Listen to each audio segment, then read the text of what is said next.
Good morning, everybody. How are we doing? All right. I love seeing a full room. This is fantastic. Bev, thank you for the introduction. Thank you for your years of leadership of this association. Give her a great big hand as our chair.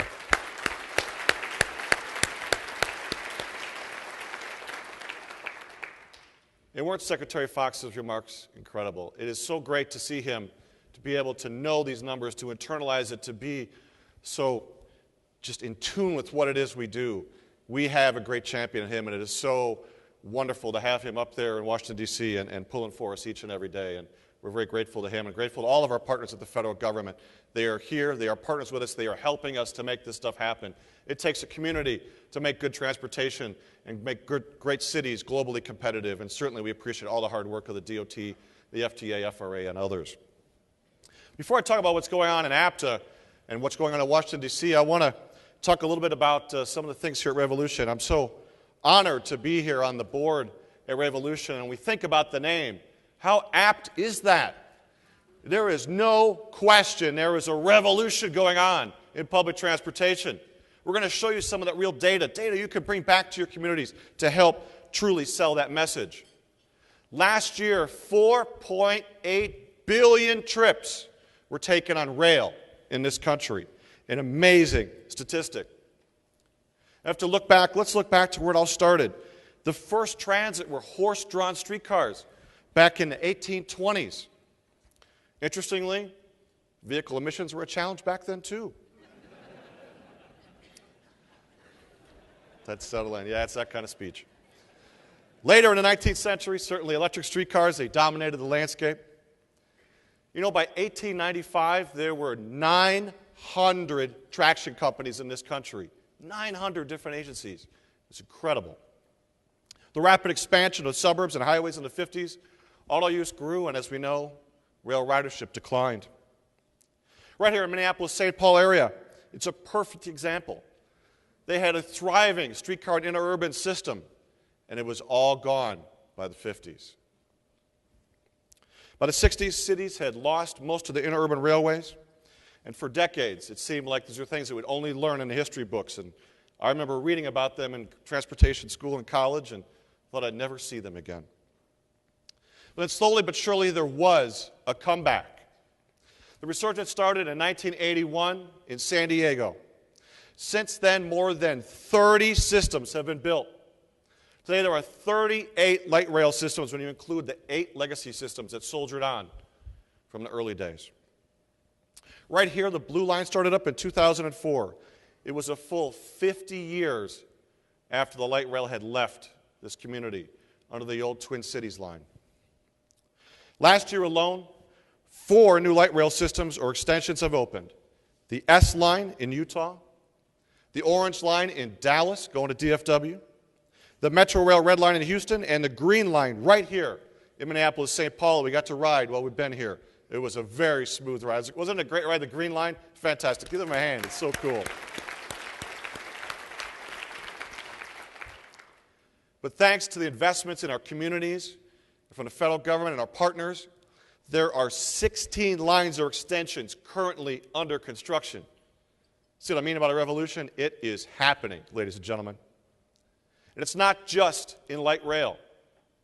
In the commuter rail space, in 1980, there were 9 commuter rail lines in the U.S.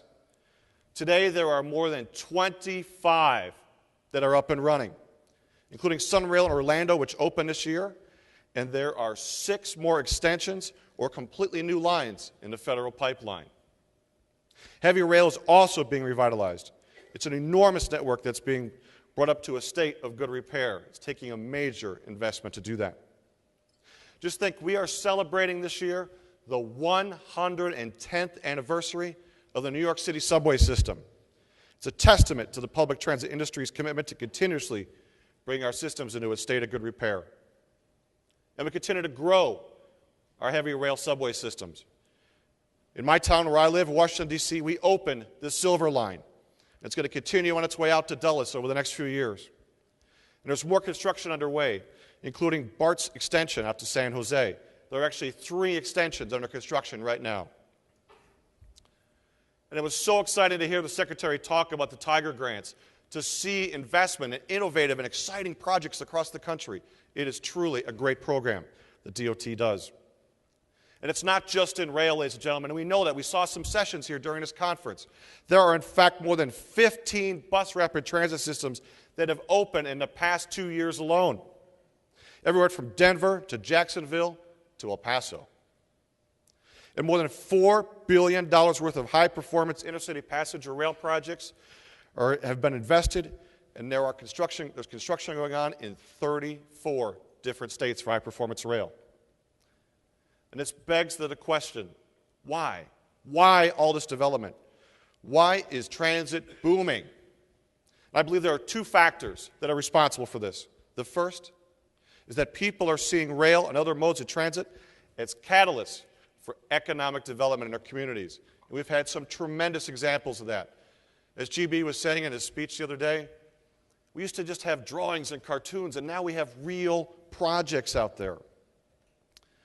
We've had the opportunity to do some recent research. We partnered with the National Association of Realtors, and we looked at residential housing stock since 2008, since the economic downturn in this country, the biggest since our generation, And what did we find? We looked at more than a half dozen cities around the country, and in those cities that had high-frequency transit corridors, the residential housing stock along those corridors was 42% more resilient. What does that mean? It meant that the property prices went down less as the economy dropped. As the economy came back, it came up more quickly, 42% more quickly. Retail housing stock along transit lines is as valuable as along waterfront property. And if you're in California, you've got waterfront property near a rail line, you are in the money. But it's not just housing stock, it also has to do with connections to downtown. We did a study with the U.S. Travel Association, and we looked at those cities that had a rail connection to their CBD, that had connections from the airport to downtown. And what the Travel Association found when it talks about community and how all this works together as a system, what we found is that hotel room rates, we had higher occupancy rates, and they were able to generate 11% more revenue in their hotel rooms just by having that connection to the rail lines and to the airports. This stuff works. And earlier this year, Earl Blumenauer and I and Bev, we were at an event at Harvard where they brought together all these different disparate leaders. They brought the head of General Motors, the head of Verizon, the head of airlines and transportation. We all came together. And there was the head of Alaska Airlines. And I said, tell me about the connection, how the connection of Sound Transit to your airport, how that's changed your airline, how this multimodalism has changed. And when he said it's not as much about the passengers, what he said it's about the workers. He said when the weather gets bad, and they get a little bit of snow in Seattle once in a while, when the weather gets bad, he said, I have non-standard operations. I need people on the ground. I need people at the gates and the ticket agents and on the ramp. And I can get them there because of light rail. My airline runs better because of light rail. Ladies and gentlemen, this connection stuff works. The system works. It's incredible. And we look about the dollar, the multipliers. Every billion-dollar investment in public transportation yields or maintains more than 50,000 jobs. We look about the economic impact of these projects, how they make things better. 50,000 jobs. That's a lot of jobs. And let's not forget that these jobs are building our infrastructure in this country. The federal government, they don't build trains and buses and transit centers and shelters. No, they're built by the private sector. And they're built in cities across our country that are small and rural and sometimes at risk, places like St. Paul, Minnesota, Pamela, North Dakota, Overland Park, Kansas. They're in more rural communities across this nation. And we look about those federal dollars. How are they spent? Fully 74% of the federal dollars that come into the transit space flow right through to the private sector. We are creating jobs across the country. It is a tremendous story that impacts congressional districts all across this great land. And we look about that multiplier. What's the multiplier? It's 4 to 1. Every dollar that comes into this industry has a $4 economic return in this country. We have a very good story. Investing in transit is a great investment in our nation. And the demographics, they're telling us that same story. Whether it's the millennials, that are saying they don't want to own a car. They want to have transportation choices. They want to use a shared ride bike, a shared use car, and a bus, and a train, and a trolley. Sometimes several of those in the same day. I live like them too. I live car-free in D.C. in a LEED certified building on top of a transit center. This stuff works. It's pretty cool. But it's not just, and I used to, listen, I'm going to confess, I used to drive an SUV an hour and a half each way to work on Expressway. And now I go out and I get on a train and I'm at 5 stops, I'm in my office. It's fantastic. I can't believe how much time I wasted in my life. I'm really kind of ticked off about it. It's great to get that time back. But we look at the demographics, though, it's not just about the millennials. It's also about the baby boomers. And I want to thank GB for giving us this picture. They want to move back downtown. They want to leave their cars behind. They want to be part of the community, to go to shops or restaurants, be part of the culture, and have a walkable community. It is happening at both ends of the geological spectrum. And they're voting with their feet. This last year, we set a record in public transportation ridership across this country. There were 10.7 billion trips taken in public transportation. A tremendous number. A number that is so high that we haven't seen it since 1956, when Eisenhower was in the White House and Elvis was on the charts. And I'm talking about thin Elvis on the charts. This is a huge number. And when you go into your congressional office and you say, we represent 10.7 billion trips, and you play Elvis in the background, you are going to get their attention. In the first quarter alone, we are seeing ridership increasing again. We had 2.6 billion trips taken in the first quarter. Now think back to the first quarter as we sit here in Minneapolis, where the polar vortex enveloped this country. And people still came out and they rode transit, because that's the good job you all are doing out there. Let's look at some stats. This is a really great chart. I love this chart. From 1995 to 2013, the U.S. population grew at a rate of 20%. VMT, vehicle miles traveled, tracked on that, about 22% growth, running in parallel. But look at what happened to public transportation ridership. Almost double the rate of this population growth in this country. There is indeed a revolution going on in this country. People are coming to public transportation. They're coming, they're riding, they're staying, because you all are making it happen out there. And they're also voting at the ballot boxes. Last year, 2013, there were 15 ballot initiatives for public transit initiatives in this country. 8 of those passed, a 70% passage rate. This chart here, it tracks public transit ballot initiatives from 2000 to present. We are running at an average of greater than 70% passage rates for local transit ballot initiatives. People believe in their communities. They believe in the message you're sharing. They know this stuff works. This is a great story. And it's in places like Oregon, West Virginia, Michigan, Detroit. We are seeing transit initiatives across the country because people want options. But as we know, it takes that 3-legged stool that Phil Washington talks about. It has that the passengers, they have to have their part, the local community has to have their investment, and the federal government, that third leg, has to be there. We need that long-term federal investment. Now, we've got a short-term extension. We know that the authorization goes out to May 31. We know that the appropriation that goes with it only goes out to December 11th. Time is short, ladies and gentlemen. The authorization runs out in just 251 days. The appropriation runs out in a lame duck. In the presidential election, it's only 777 days away. And as some members of Congress will tell you, it's only 42 days away to the midterms. Now, you heard our godfather, Congressman Blumenauer, talk about different financing options out there. Make no mistake, it is a complex world. There is a lot to get through in Congress to make these things happen. But to do that, we have to work together. Sure, we can be out there, and I'm on the Hill testifying and telling those messages, but we need you all to get out there and tell that story as well.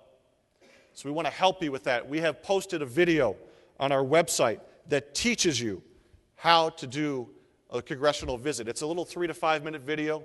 Go on apta.com, look it up. It teaches you how to host a member of Congress at your place. And as Congressman Blumenauer talked about yesterday, when they're in district, they're looking for things to do. They want to go out and meet the members, see the story, tell the message. You want them to be able to come into your property, into your city, and say, that's where the federal dollars are. It's in that bus, that train, that transit center. If they know it, they can advocate for it. They can be your champions in D.C. So to help you with that, we've created a campaign that everybody can use, whether you're an APTA member or not. Where public transportation goes, community grows. The message kind of resonates with this room, doesn't it? We've created this campaign that anybody can use. You can go on our website, apta.com, and grab this. And you can take your bus stop sign and put it right into that picture. We've got a restaurant. We've got a food market. We've got a business. And you can put in your own taglines to tell that story. Our communities thrive when we have good connections. When we have letters of opportunity, they're created by public transit. Go on there, take those things. Anyone can use these in their communities. We've got cities across the nation doing that. And we have not just this as a tool, but social media as well. We created a new organization, the Voices for Public Transportation. This program we started a year ago.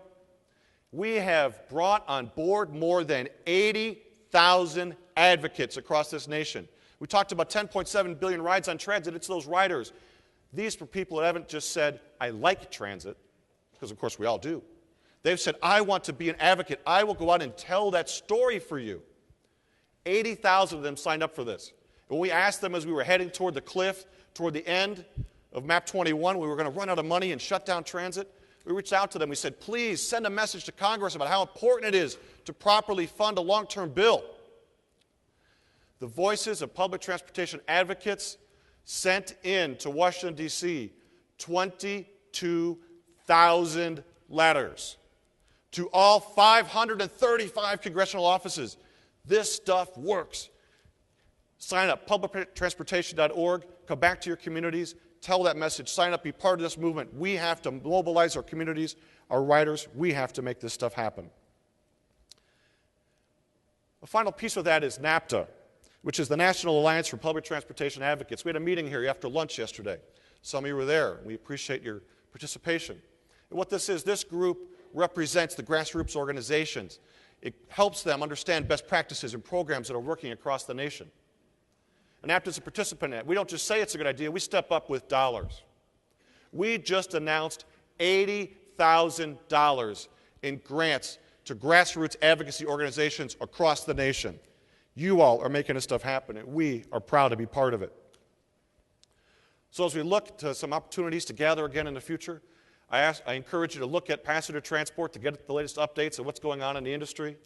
But I also encourage you to join us in Houston in just a couple of weeks, the 12th through the 15th. We are going to have the International Annual Meeting and Expo, the largest public transportation gathering internationally in the world. We'll have over 15,000 people there in a couple of weeks, over 800 vendors, 300,000 square feet of space. If it is about public transportation, it will be there. And this only happens once every 3 years. So, ladies and gentlemen, thank you for all that you do. My job is to go out there and advocate for transit. I don't run systems. You all make this stuff happen. You tell that local story.